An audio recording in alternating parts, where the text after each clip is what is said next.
Bayang karerista, tayo nang magkarera. Abot langit ang sigaw, sana'y tama ang diskarte. Kung di pala rin ngayon, huwag kang mag-alala. Sa karera ng buhay, laging may bukas pa. July 6, 2025, araw ng linggo at alas 3:00 na hapon ang post time para sa unang karera.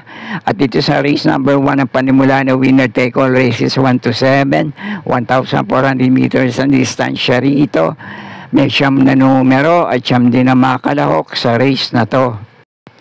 Ang unang pili ko na rin dito, medyo angat sa grupong lalabanan ngayon. Napupunto to sa preba, pati na rin sa takbo, numero 1 Frugality. Nauling takbo nito sa parehong distansya, si Joel Ciego Armenda rito, palit ngayon sa reren ng GL Ciego Jr. 1.25 punto sa isang preneba, nasigunda to sa magaling na Salacious. At sa laban niya na yon, tinalo niya naman sa datingan to numero 2 na Morning After, at itong numero 9 Amor ni Amor. At ang panigundo ko naman dito, napupunto rin ngayon, mainam din yung huling takbo nito sa parehong distansya, numero 8 Gamer Winner. Nag-1.25.2 to nung huling takbo sa 1,400 meters na distansya. Malayo niyang tinalo sa nanging laban niya na yun, itong numero 3 na Guerrero Warriors, numero 4 World 359, at itong numero 5 Veterano. Medyo mabigat nga lang ang dala-dala nito ngayon, 57 na pesos sa likod niya.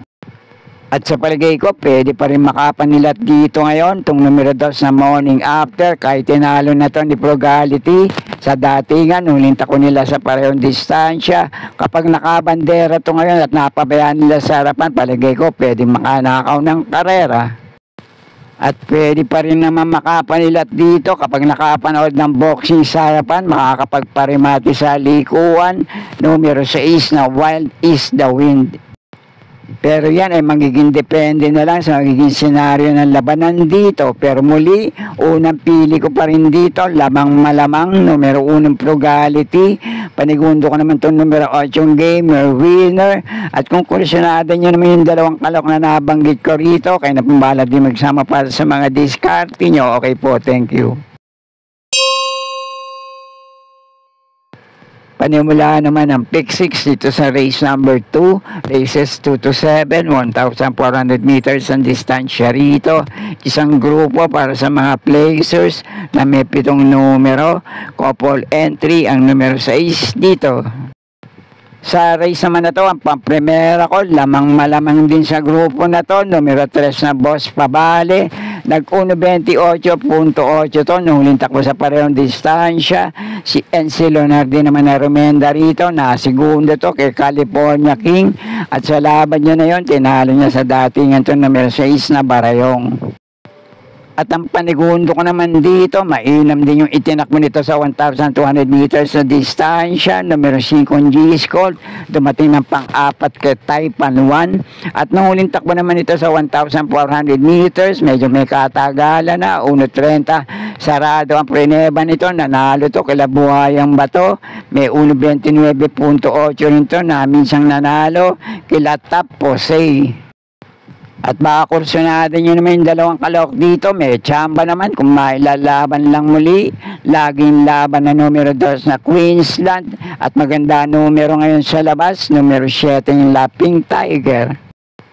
Pero muli, primero ko pa rin dito, numero 3 na Boss Pabale, panigundo ko naman itong numero 5 G-Scold, at doon naman sa dalawang kalok na nabanggit ko, o baka may iba pa rin naman kayo kinukursunadang kalok dito, kaya na pong bahala din magsama para sa mga diskarte nyo. Okay po, thank you. 1,400 meters din ang distansya rito sa race number 3, panimula ng pick 5, races 3 to 7, may 6 na numero at 6 din na makalahok sa race na to. Ang unang pili ko na rin dito, rendan ngayon Jackie JT Sarate, numero 2 na Barati. May inam na mga kinikilos nito sa median distansya. Dati na rin naman nakatakbo to sa barriera niya sa 1,400 meters, 1.25.2 ang Preneba. At yung tatlong kalahok naman dito, dati na rin narerenda ni Jackie JT Sarate, numero 1 Caligan, numero 3 na Secretary at numero 4 Birdstone. Pero itong numero 3 na Secretary at numero 4 Birdstone, may mas mainam din tagong preba to na dating naitala sa parehong distansya, 1.23 medya. Kaya muli, unang pili ko pa rin dito, numero 2 na Barati, at dun sa ibang kalok na nabanggit ko rito, baka yun lang ang mabida, kung kursunada nyo, kaya napumbala din magsama para sa mga diskarte nyo. Okay po, thank you. At dito naman sa race number 4, ang panimula ng pick 4, races 4 to 7, 1,400 meters din ang distansya rito, na may 8 numero at 8 rin na mga kalahok dito. Sa race naman na to, itong numero 1 Blame the Ghost at numero 4 Potential, may minsan laban na rin to sa parehong distansya, dikit lang din sila nagkatalo sa meta. May nagbabalik takbo naman dito, depende na lang sa kondisyon dahil naging bisyoso to, numero 5 Advocacy. At uling takbo nito sa parehong distansya, 1.28.2 ang Preneba, nakasegunda to kay Margo. At ito namang metulin sa race na to, numero 6 na Unleburn, laging laban ang connection nito at may mainam din prebang naitala sa mga dating laban niya.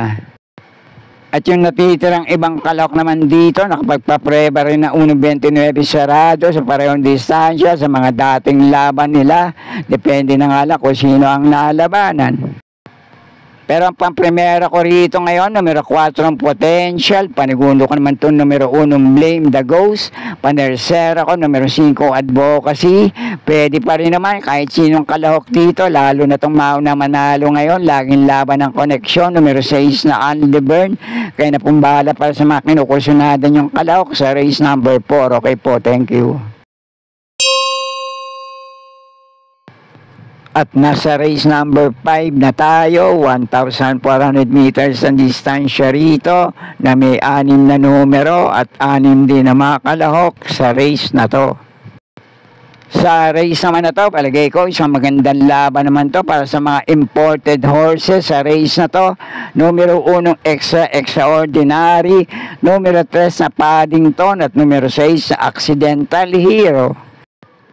Itong numero 1 Extraordinary, nakatakbo pa lang ito sa barriera niya sa 1,200 meters na distansya, 1.12.8 ang Preneba, si RM Garcia rin naman na rumenda rito. Ito namang numero 3 na Paddington, 1.39.8 ang Preneba nito sa median distansya, si Jackie J.B. Hernandez na rumenda rito nung nasigunda to, malayo nga lang kay Caligan.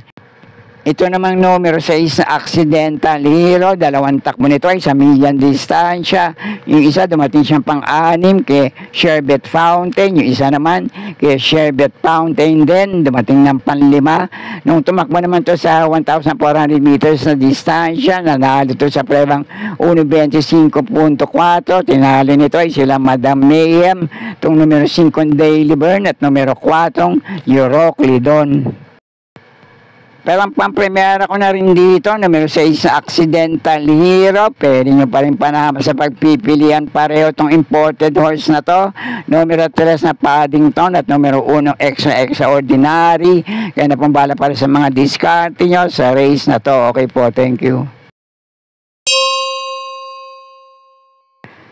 At nasa penultimate race na tayo, race number 6, 1,400 meters din ang distansya rito.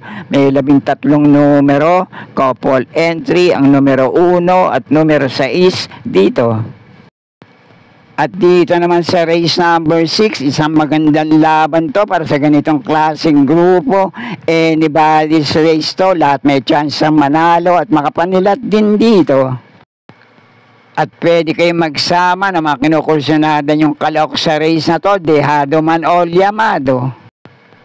Pero ang pampremera ko rito ngayon, numero 4 ay Isaiah. Panigundo ko naman itong numero 6, couple entry na Electrify. At kakampi nitong 6A na Anyare. At panersera ko naman dito, couple entry, numero 1 Professor Jones at 1A sa couple entry, JT Sarate na to, na hot legs. At tulad ng sabi ko, kahit sinong kalahok dito, pwede nyo lahat panama sa pagpipilian, basta kursunada nyo. Kaya na pong bala din magsama para sa mga diskarte nyo. Okay po, thank you. At nasa huling karera na tayo para sa araw ng linggo.